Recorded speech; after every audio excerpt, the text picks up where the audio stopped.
ஆன்மீக அன்பர்கள் அனைவருக்கும் வணக்கம். உங்களை எல்லாம் இந்த ஆன்மீக சேனல் மூலமாக சந்திக்கிறதுல ரொம்ப சந்தோஷப்படுறேன். நாங்கள் போடுற வீடியோலாம் உங்களுக்கு பிடிச்சிருந்தா நீங்கள் லைக் பண்ணுங்க, ஷேர் பண்ணுங்க, கொளுத்தூர் பாபா டெம்பிள் சேனலுக்கு நீங்கள் சப்ஸ்கிரைப் பண்ணுங்க. இன்னைக்கு தீபாவளியினுடைய கங்காஸ்தானம்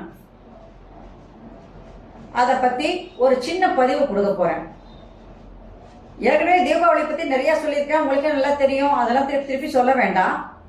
இதில் இந்த கங்காஸ்தானத்திலேயே துலாஸ்தானம், கங்காஸ்தானம் இது ரெண்டும் எப்படி சிறப்பு வாய்ந்தது அப்படின்றதும் அதோடைய முக்கியத்துவம் என்னன்றதை பற்றி மட்டும் ஒரு சின்ன பதிவு உங்களுக்கு கொடுக்குறேன்.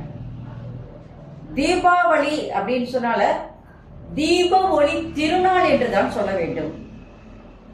இதை ரெண்டு வகையாக இந்த தீபாவளி திருநாளை பிரிக்கிறோம். எப்படின்னு சொல்லி கேட்டீங்கன்னா,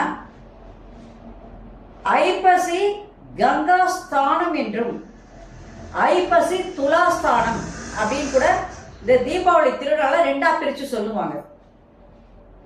தீபம் என்றால் தீபம் ஏற்றி வழிபாடு செய்வது. எல்லார் வீட்டிலும் அன்னைக்கு தீபம் ஏற்றி வழிபாடு செய்யணும். பட்டாசு வெடிச்சு மற்றது செய்யறதெல்லாம் கிடையாது. தீபம் ஏற்ற வேண்டும். தீபம் ஏற்றி வழிபாடு செய்தல். ஆவலி என்றால் வாழ்வில் இருளானது நீக்கி ஒளி வருகின்றது. பட்டாசு வெடிச்சு படப்படான்னு நம்ம சதம் கேக்குதுன்னு சொல்றதை விட வாழ்வுல நமக்கு ஒளியானது, தெய்வ ஒளியானது கிட்டி நம்முடைய வாழ்க்கையானது இருள் நீங்கி மேன்மை அடைகிறது என்பதுதான் முக்கியமானது. இப்ப இதிலே துலாஸ்தானம் என்றால் ஐப்பசி முதல் 30 நாட்கள் கங்கை காவேரிக்கு வரும். எல்லாரும் கங்கையில போய் குளிப்பாங்க. ஆனா கங்கையே தன்னுடைய பாவத்தை நீக்குவதற்காக காவேரி ஆற்றில் கலக்குதான் இந்த 30 நாள். அதுல போய் நம்ம ஸ்தானம் செய்யறதுதான் துலாஸ்தானம். இது ஒரு ஐதீகம். அந்த மாசம் முழுவதுமே என்ன பண்ணுவாங்கன்னா, காத்தால விடியற் காத்தால எழுந்துருவாங்க. அந்த தண்ணியில ஸ்நானம் செய்து காவேரிக்கு பூஜை செய்வாங்க. காவேரி ஆற்றுல காவேரி நதிக்கு பூஜை செய்வாங்க. கங்கையே காவேரியில கலக்கிறதுனால அந்த காவேரிக்கு பூஜை செய்வாங்க அந்த 30 நாளும். இதுதான் துலாஸ்தானம் ஆகும்.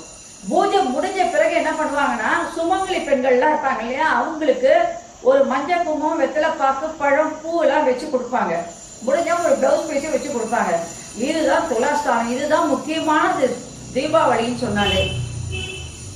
இதை நீங்க புரிஞ்சுக்கணும். கங்கையே தன்னுடைய பாவத்தை நீக்குவதற்காக காவேரியோடு கலக்குது.